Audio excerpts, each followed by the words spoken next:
harmony. If we think about every chord being in a mode, then each chord has 3 major triads and 3 minor triads that work within it. Take C major, for example. If I'm in C Lydian, C works. This is all from the cycle of fifths, by the way. So if I'm in Lydian, there are 3 possible major modes for this chord. By the way, don't take theory too seriously. If it's like if your mind suddenly just went, oh, it's theory kind of thing, then I'm with you. Don't worry.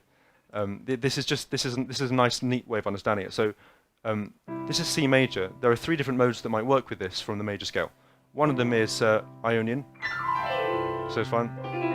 It's a nice world. Ionian swimming pool is like my favorite. Another one is Mixolydian. Yeah, so we've got like a sus thing going on. The other one is, of course, Lydian. That's Lydian. So in Lydian is the brightest of our 3 modes that we have in our sort of concoction of modes here.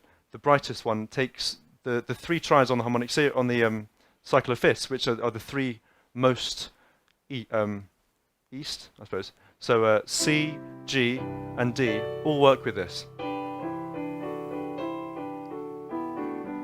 Yeah, there are 3 triads. If I go Ionian, then it's C, G, and F, because I've moved my 3 to there. I'm central, and this is actually a neutral mode because it has the B which wants to rise and the F which wants to fall. So Ionian is a cool place to be. So C, F, and G, they all work in it. Mixolydian is the 3 darkest ones possible that encompass C. We've got C, F, and B flat, which is obviously one of my favorites because you can do this, which I've already mentioned is like my favorite way of cadencing, one of them. So that's not, and so when you think about voicings, you can think about like bitriadic voicings with 2 triads or more. And so, so for example, this is a nice voicing. Yeah, you've got D and E. Underneath this chord, you might have D major. You could have A. You could have C. You could have F sharp minor 7. You could have G superlydian. You could have A flat 7. Yeah, bunch of stuff. And it's nice to do this, to switch them around. I've got D in my left hand, E in my right hand. Now I've got E in my left hand and D in my right hand. This is nice.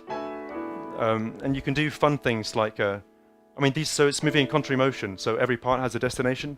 We've established this is cool. You can just keep going with this. So I've started here, and I'm gonna rise like this, and I'm gonna fall like this. So if I start like this, then I end up where I started, which is kind of nice. Triads are so strong because they've got a 3rd in them and they've got a 5th. Triads are just awesome because they're in the harmonic series, and that validates triads.